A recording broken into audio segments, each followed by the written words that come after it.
બનાસકાંઠા જિલ્લાના ડીસા તાલુકાના જૂના ડીસા વચ્ચે બનતા 4 લાઇન રોડની મંત્રી પ્રવીણભાઈ માળીએ મુલાકાત લીધી હતી।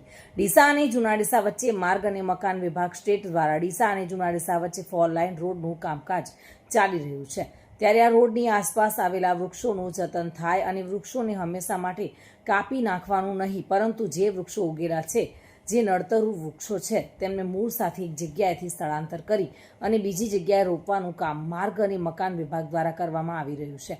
તે કામગીરીને મંત્રીએ બિરદાવી હતી। આજની આ મુલાકાતમાં જૂના ડીસાથી જયેશભાઈ દેસાઈ, સુરેશભાઈ માળી, હસમુખભાઈ મોદી સહિત કાર્યકર્તાઓ પણ ખાસ ઉપસ્થિત રહ્યા હતા। માર્ગ અને મકાન વિભાગ સ્ટેટ દ્વારા આજે ડીસાથી જૂના ડીસા 4 લાઇનનું કામ ચાલે છે।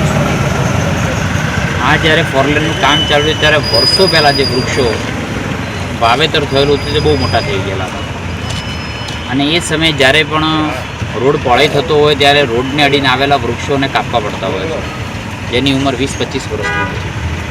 ત્યારે સેન્સિબલ થઈને માર્ગ અને મકાન વિભાગે સંવેદનશીલપૂર્ણ એક નિર્ણય લીધો કે જેટલા પણ વૃક્ષો છે એને ટ્રી કટિંગની જગ્યાએ ટ્રી શિફ્ટિંગ કરાય, એટલે નવી જગ્યાએ એનું મૂળમાંથી લઈ અને બીજી જગ્યાએ વાવેતર કરવાનો નિર્ણય જે લીધો છે એ અભિનંદનને પાત્ર છે।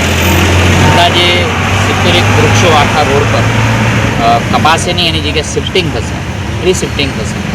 એ સારો નિર્ણય છે, આવકારદાયક નિર્ણય છે અને આ બીજી જગ્યાએ વાવેતર કરશે તો એનો સારો સર્વાઈવલ રેશિયો થાય એ માટે ફોરેસ્ટની મદદ લઈને પણ બીજી જગ્યાએ વાવેતર થઈ રહ્યું છે। હું ફરી એકવાર પુનઃ આરએનબી સ્ટેટને અભિનંદન આપું છું કે આવું કામગીરી કરવા માટે, પ્રકૃતિનું જતન કરવા માટે સહિયારો પ્રયાસ, વિકાસ પણ અને પ્રકૃતિ પણ જેનું સમન્વય।